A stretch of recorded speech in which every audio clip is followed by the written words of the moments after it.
Joining us now from Washington, D.C. is Chuck Todd, host of Meet the Press, which airs every Sunday morning at 8 o'clock. So, Chuck, we just got done talking with the head of the World Trade Center of Los Angeles. California trades more with China than any other state by far. Southern California region has a lot at stake. Give us your sense as to the dice roll this administration has taken with the trade war with China. This could be a long-term event. I think for the economy, that's the point. Is he not risking the economy? I think he is. Look, there's two ways to look at it. I do think if you're going to try to recenter our relationship with China, and you are going to have to use tariffs as a tool, there's an argument to be made the best time to do this is when the sun is shining. And obviously the sun is shining our economy.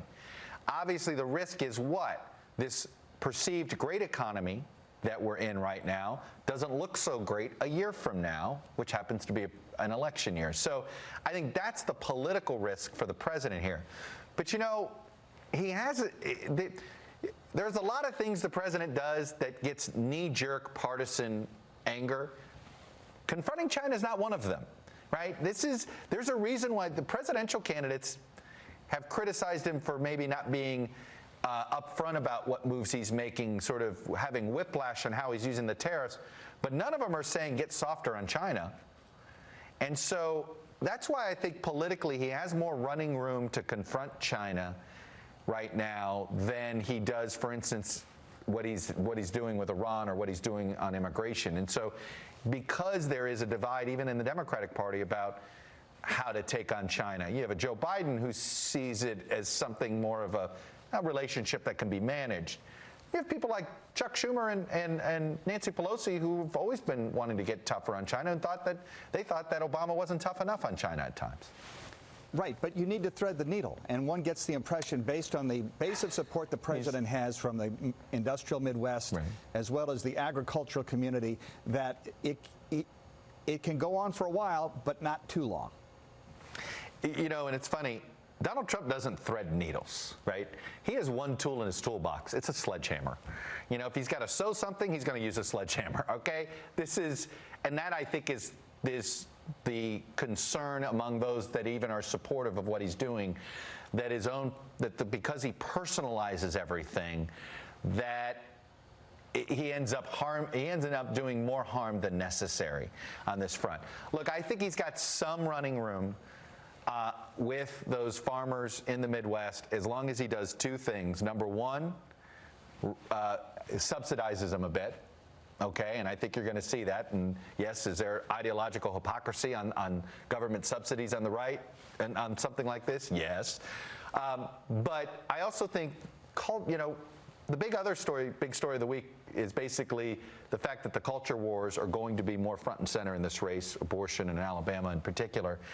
And I think culture is what the president is counting on keeping those rural farmers in his corner. Getting them to say, look, you're going to have to sacrifice a little bit now, but it's going to be better down the road. And, oh, by the way, you really want that person? And I think that's what they're counting on. Kamala Harris started off her campaign for president on a high note, big rally in Oakland. She's going to be at Southwest College this afternoon. What's your assessment of how she's done so far?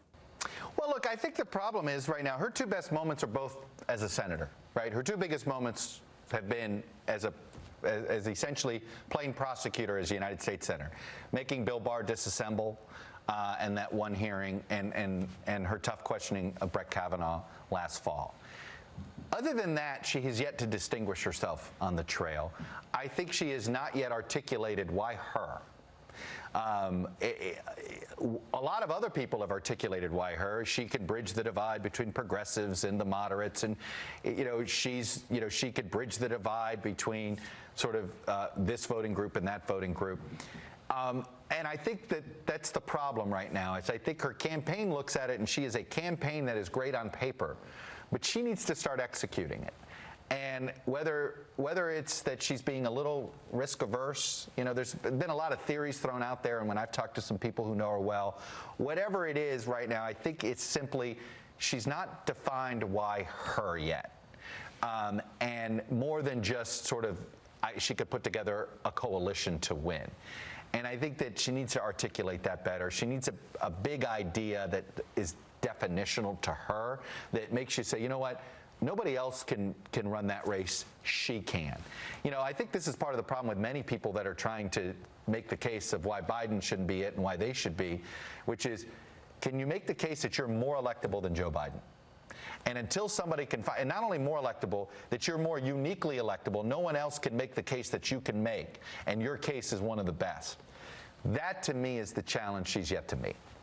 Who's on the program? Bernie Sanders and Tom Cotton, obviously with Bernie Sanders, speaking of people that have lost a little bit of ground to Joe Biden, how concerned is he that there isn't a progressive yearning, if you will, so far in the Democratic primary? And then Tom Cotton, the Republican senator from Arkansas, who's cues pretty closely to the president on issues like immigration and Iran. Chuck Todd, host of Meet the Press, Sunday morning at 8. Thank you very much for joining us. Thanks, Conan.